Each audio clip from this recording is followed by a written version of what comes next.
बाद में मंजरनामे से बीजिंग में दूसरी China international supply chain expo का इनेकाद कर दिया गया। एक्सपो में 70 ममालिक और हितों ने शिरकत की, जबकि 210 से ज्यादा तिजारती माहिदों पर भी दस्तखत हुए। मजीद तफसीलात जानते हैं शाहिद अफराज खान की इस रिपोर्ट में। दूसरी China international supply chain expo का इनेकाद बीजिंग में किया गया।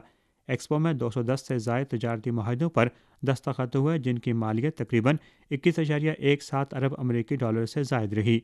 5 रोज़ा नुमाइश के दौरान तकरीबन 17 ममालिक और ख़त्ों से ताल्लुक़ रखने वाले 600 से ज़ायद नुमाइश कुनंदगान ने 37,000 से ज़ायद अपस्ट्रीम और डाउन स्ट्रीम सप्लायर्स के साथ ताउन पर मबनी ताल्लुकात कायम किए।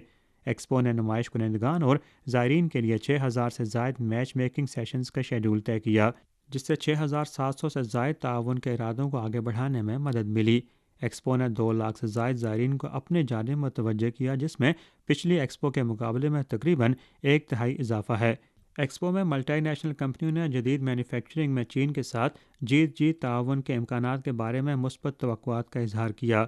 आलमी सप्लाई चेन में चीन के बढ़ते हुए किरदार, आला दर्जे की ज़हीन मैन्युफैक्चरिंग पर मुल्क की तवज्जो और इस्तेहकाम पर ज़ोर, ये वो अवामिल हैं जिनके बायस आलमी कंपनियां ताउन और बाहमी तरक्की के लिए चीनी मार्केट में अहम मौक़े देखती हैं।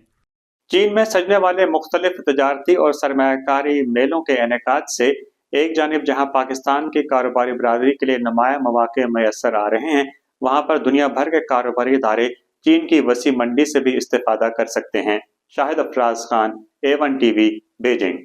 अक़वाम मुत्तहिदा की जनरल असम्बली ने इसराइल से मकबूजा फ़लस्तीनी इलाकों से निकलने का मुतालबा करते हुए फ़लस्तीनी रियासत के क़याम के लिए करारदाद मंजूर कर ली। मीडिया रिपोर्ट के मुताबिक जनरल असम्बली ने आर के मुकाबले में 157 वोटों से करारदाद मंजूर की। अमेरिका और इसराइल ने करारदाद की मुखालफत की, जबकि 7 ममालिक ने वोटों में हिस्सा नहीं लिया। अक़वाम मुत्तहिदा जनरल असम्बली ने फ़लस्तीनियों के हक, खुदरादियत और आज़ाद रियासत के हक को भी तस्लीम किया, जबकि मगरबी किनारे, मशरिकी यरूशलेम और गजा पट्टी पर इसराइली कब्जे को नाजायज करार दे दिया। और जनूबी कोरिया के सदर ने पार्लियामेंट की करारदाद के बाद मार्शल लॉ खत्म करने के ऐलान कर दिया। जनूबी कोरिया के सदर का कहना था कि काबीना का इजलास जल्द बुलाया जाएगा, पार्लियामेंट में वोटिंग के बाद मार्शल लॉ को उठाया जाएगा।